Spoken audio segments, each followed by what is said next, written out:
زندگی کے اندر ایک اہم پہلو جس سے ہم بڑی تکلیف کا شکار ہو جاتے ہیں اور بعض اوقات اذیت ناک حد تک وہ بات چلی جاتی ہے، وہ ہوتا ہے لوگوں کا باتیں کرنا۔ لوگ ایک دوسرے کے بارے میں تبصرہ کرتے ہیں، گفتگو کرتے ہیں، اگرچہ اسلام نے اسے بڑا ناپسند کیا اور غیبت کو زنا سے زیادہ بدتر قرار دیا،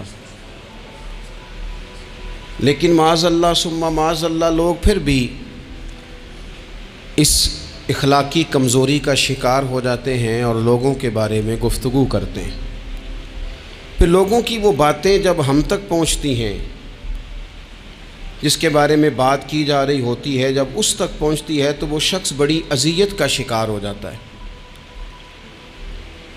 وہ ذہنی تکلیف میں بھی آتا ہے، کرب میں بھی مبتلا ہوتا ہے، اور بعض اوقات خدا معاف فرمائے تو بعض لوگوں میں مایوسی بھی پھیل جاتی ہے۔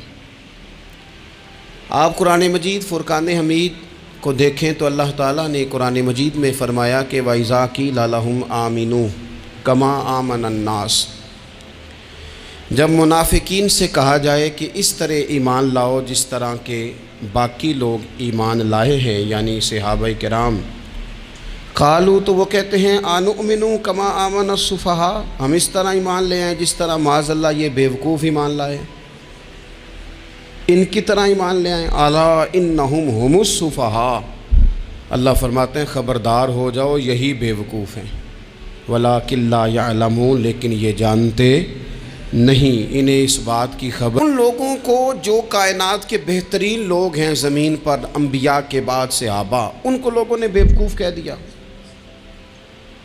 باتیں کر دی۔ آپ قرآن مجید دیکھیے سورہ قلم کے اندر اللہ تبارک و تعالی نے اس بات کا بھی جواب ارشاد فرمایا ہے، جب لوگوں نے کہا تھا کہ معاذ اللہ حضور تو مجنون ہے، تو اللہ نے فرمایا محبوب آپ رب کے فضل سے مجنون نہیں ہیں، بلکہ اللہ نے آپ کو خلق عظیم کا مالک بنایا ہے۔ وَإِنَّكَ لَعَلَىٰ خُلُقٍ عَظِيمٍ، لوگ بات کرتے ہیں اور کر جاتے ہیں اور شوق رکھتے ہیں تبصرہ کرنے کا۔ تو میں نے بہت سارے لوگ ایسے زندگی میں دیکھے ہیں جو لوگوں کی باتوں کی وجہ سے اذیت میں آ گئے، تکلیف کا شکار ہو گئے، اور میں اور آپ تو کسی کھاتے میں نہیں۔ حضرت ابوبکر صدیق رضی اللہ تعالیٰ عنہ جیسے لوگ، افضل البشر بعد الانبیاء بالتحقیق حضرت صدیق اکبر، آپ قرآن مجید 30ویں پارے کی تلاوت میں یہ بات دیکھیں گے کہ جب حضرت ابوبکر صدیق نے غریب غلاموں کو خرید کر آزاد کرنا شروع کیا، حضرت بلال حبشی کو، حضرت عامر بن فہیرہ کو اور کچھ غلاموں کو خرید کر آزاد کیا، تو لوگ کہنے لگے کہ یہ بلال نے کبھی کوئی احسان کیا ہوگا ابو بکر پر، تبھی تو خرید کے آزاد کیا ہے، ورنہ کیا ضرورت تھی اتنے پیسے لگانے کی، کوئی تو بات ہوگی۔ اللہ تعالیٰ نے اس کا بھی قرآن مجید میں اعلان فرمایا ابو بکر نے جو کیا ہے رب کی رضا کے لیے کیا ہے۔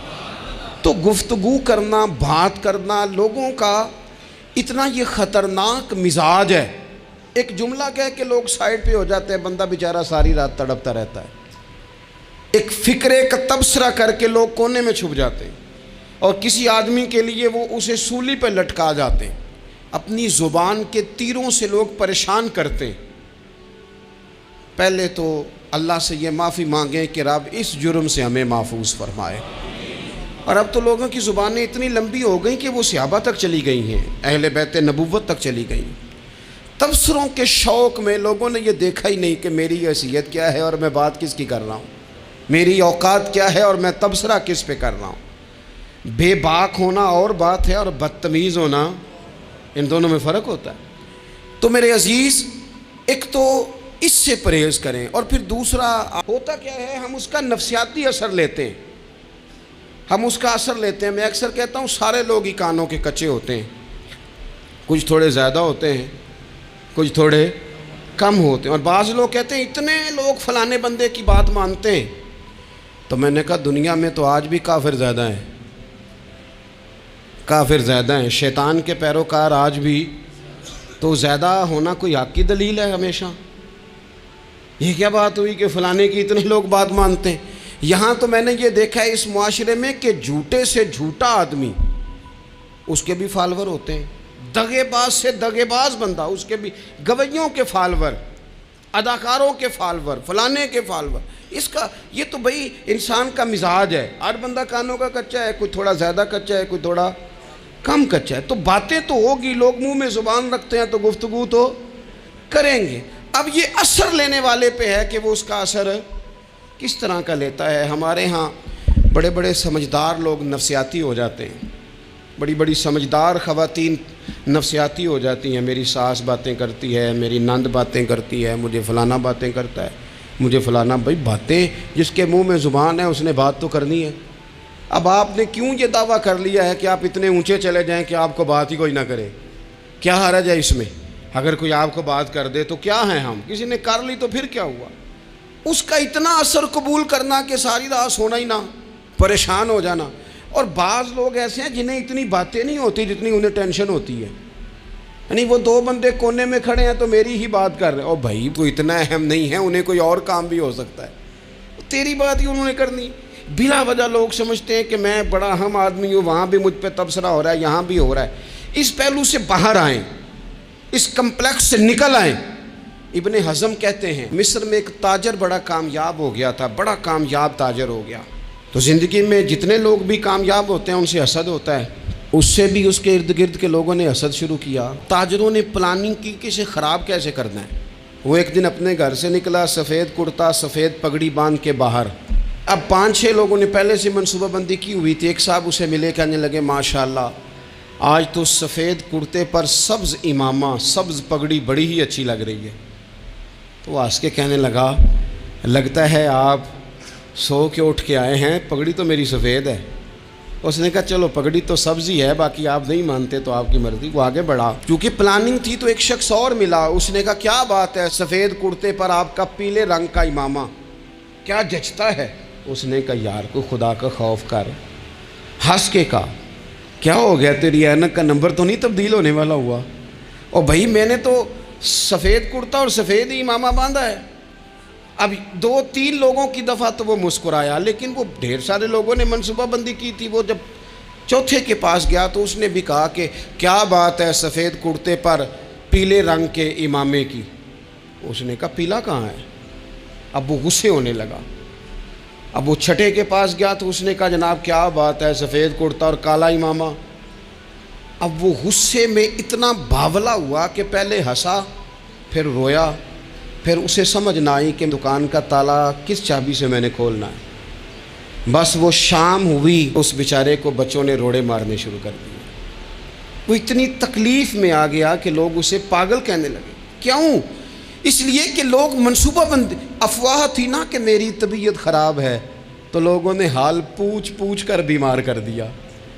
لوگوں کی باتیں، لوگوں کے تبصرے، لوگوں کے کومنٹس، بولے امام شافعی ابھی فرمانے لگے لوگوں کی باتیں پتھروں کی طرح ہوتی ہیں، یہ روڑوں کی طرح ہوتی ہیں، اگر انہیں کمر کے اوپر رکھ لو گے نا تو یہ تمہاری کمر توڑ دیں گی، اور اگر تم ان کو اپنے پیروں کے نیچے رکھ لو گے تو تمہارا قد اونچا ہو جائے گا۔ بس دنیا میں وہ لوگ پریشان ہوتے ہیں جو لوگوں کی باتوں کو کندھوں پر سوار کر لیتے ہیں، جو پیروں کے نیچے رکھے، جو پاؤں کے نیچے رکھیں ان کا قد۔ وہ پرانے زمانے میں نا عارف رومی رحمۃ اللہ علیہ فرماتے ہیں کہ ایک بیل گائے گر گئی تھی کنویں کے اندر، تو اب وہ لوگ اس کو نکال تو نہیں سکتے تھے، تو انہوں نے اس طرح کیا کہ مٹی ڈالنی شروع کر دی کہ اب بدبو آئے گی، پریشانی ہوگی، تو اس کو بند کر دیتے ہیں اندر ہی کنویں کو، کنواں نئی جگہ پہ کھود لیتے ہیں۔ انہوں نے جب اس کے اندر مٹی ڈالی نا تو وہ گائیں جو تھی وہ مٹی جھاڑ کے تو مٹی کے اوپر آ گئی، انہوں نے پھر مٹی ڈالی تو وہ تھوڑی اور اوپر آ گئی، اور مٹی ڈالی تو اور وہ مٹی ڈالتے گئے اور گائیں وہاں سے کنویں سے باہر آ گئی۔ لوگوں نے دفن کرنا چاہا، وہ باہر نکل آئی۔ اور میرے بھائی لوگ بھی اپنی باتوں میں دفن کرنا چاہتے ہیں، لیکن یاد رکھنا جو چمکنے والے تھے وہ چمکتے ہی رہے، جن کو اللہ نے عزت دی تھی ان کی گھٹائی کوئی نہیں سکا۔ اتنی لمبی زبانیں کھول کے لوگوں نے صحابہ کے بارے میں باتیں کی، باتیں ہو رہی ہیں، لوگ جن کو دبانا چاہتے تھے۔ آج نہیں صوفیاء کی مخالفت شروع ہوئی، ان کے زمانے میں بھی ہوئی، ان کے دور میں ان کے خلاف کتابیں لکھی گئیں، لکھنے والے خدا جانے کہاں ہیں۔ ان کے دور میں باقاعدہ جتھے تیار ہوئے، جتھے، اور پورا کام کیا گیا۔ اور ویسے بھی اگر کوئی شخص آپ کا مخالف ہی نہیں ہے تو پھر آپ کو چمکنے کا مزہ کیسے آئے گا؟ کوئی تو مخالف ہو نا، کوئی تو ہو نا جو کوئی بات کرے۔ دیکھیں نا، اگر اندھیرا نہ ہو، رات نہ ہو، تو بلب کی کوئی اہمیت رہ جائے گی؟ یہ چمکتا ہی تب ہے جب اندھیرا زیادہ ہوتا ہے۔ ہم کہتے ہیں اندھیرا ہو گیا، اور بھائی تجھے چمکنے کا موقع دیا ہے اندھیرے نے، تجھے اس نے عروج دیا، تندی باد مخالف سے نہ گھبرا اے عقاب، یہ تو چلتی ہے تجھے اونچا اڑانے کے لیے۔ تو باتوں سے پریشان نہ ہو۔ میں نے کہا کہ اگر آپ باتوں کا پہاڑ بنا کے اوپر سوار ہو جائیں گے نا تو قد اونچا کریں گی باتیں۔ جو بندہ ڈسکس ہونے لگ جاتا ہے وہی تو مشہور ہوتا ہے، اسی کی تو بات ہوتی ہے۔ دیکھیں کیا ہوتا تھا بھلا مکے میں، کوئی بندہ باہر سے آتا تو ابو جال اسے کھڑا کر کے کہتا حضور کے پاس نہ جانا، تو کہتا پتہ تو کروں بھلا نبی پاک کے پاس کیا ہے، پتہ تو کروں بھلا حضور کے پاس کیا ہے۔ تو جن سے تعارف نہیں ہونا تھا وہ بھی تعارف کرا رہے تھے رسول پاک کا۔ تو اس لیے باتوں سے گھبرا جانا۔ ہاں ایک بات ہمیں کتاب و سنت میں ملتی ہے، اس پر ضرور غور کریں، تہمت والی جگہ سے بچیں، تہمت کا موقع نہ دیں۔ مطلب بلا وجہ ہی اپنے لیے بحث کا دروازہ کھولنا یہ درست نہیں ہے۔ اپنے لیے ہم نہ دروازے کھول لیتے ہیں بحث کے، مفت کی بحث ہو رہی ہے، فلانا بھی ڈسکس کر رہا ہے۔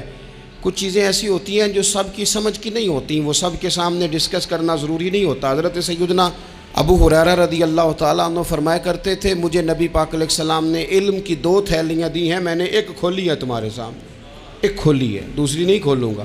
اس لیے کہ ہر بندے کو بات اس کے ظرف کے مطابق کرنی چاہیے، تو موقع نہ دیں۔ نبی پاک صلی اللہ علیہ وسلم نے فرمایا، اس بندے نے اپنی، یہ بخاری میں موجود ہے، فرمایا اس نے اپنی عزت اور اپنی جان کو محفوظ کر لیا جو فتنے والی جگہ سے بچ گیا۔ جہاں تہمت لگ سکتی ہے اس جگہ سے بچیں، جان بوجھ کے لوگوں کو موقع نہ دیں باتیں کرنے کا، جان بوجھ کے موقع نہ دیں۔